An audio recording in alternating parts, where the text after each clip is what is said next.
President William Ruto uria utongoretie ujumbe wa thirikari icera-ini ria thikũ ithatũ bũrũri-inĩ wa Korea ya mũhuro nĩ atarĩirie uria macani ma Kenya mahuthagĩrwo nĩ mabũrũri mangĩ kwĩyendia makiuga nĩ mao. That the Lipton English breakfast tea and all these other teas that you hear about, those are actually Kenyan teas.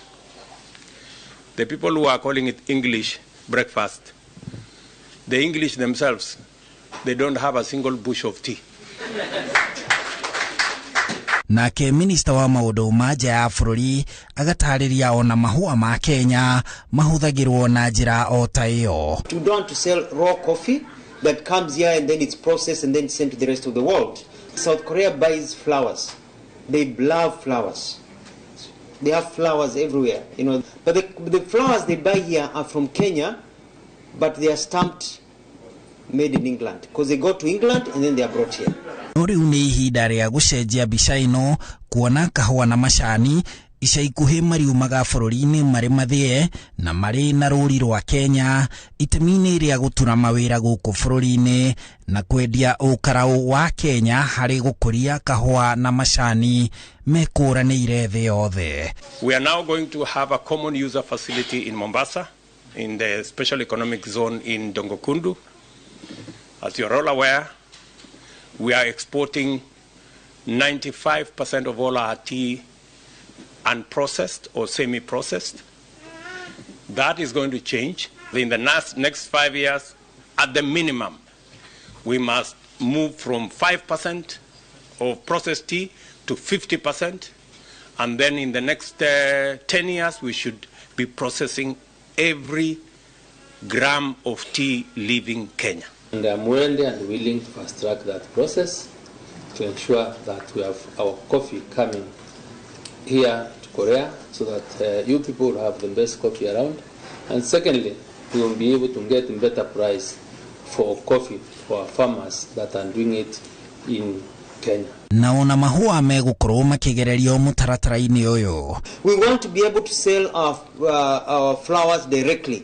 Zinachunwa asubuhi kule Naivasha, by jioni ziko hapa, that will maximize on the money without the middleman. President uria ucemanitie na Kenya aria maikaraga bũrũri-inĩ ucio wa Korea ya mũhuro augite nĩ kwaraniria na president wa bũrũri ucio Yoon Suk niguo a Kenya mahote kuruta wĩra bũrũri-inĩ ucio matekwagagio nĩ watho. So all the things that you've been agitating for, the hardships you've been having in Korea, I expect a good amount to be resolved by the fact that our head of state is here and he's going to table some of these issues, and we at the mission will continue to follow them up.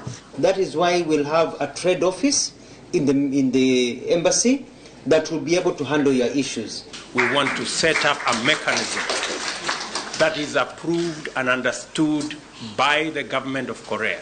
Na niguo kuhuthiria Kenya aria maikaraga nja ya bũrũri mitangĩko ya gwetha marũa, president augite motungata mothe ma thirikari ni megwĩkĩrwo nenda-inĩ niguo kwamũkĩra ũtungata gũgakorwo kũrĩ kũhũthũ na njĩra ya naihenya. By December next year, all government services will be on a digital platform.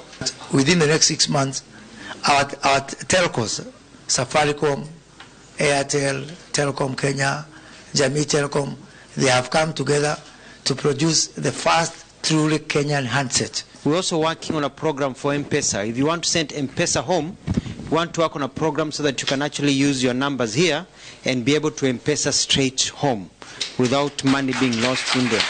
President Ruto na Yoon matanyitwo kwarĩrĩria ũnyitanĩri wa mabũrũri maya merĩ maũndũ-inĩ ma wonjoria, ũkinyanĩria wa kĩrĩu, utambia wa dawa o hamwe na gĩthomo.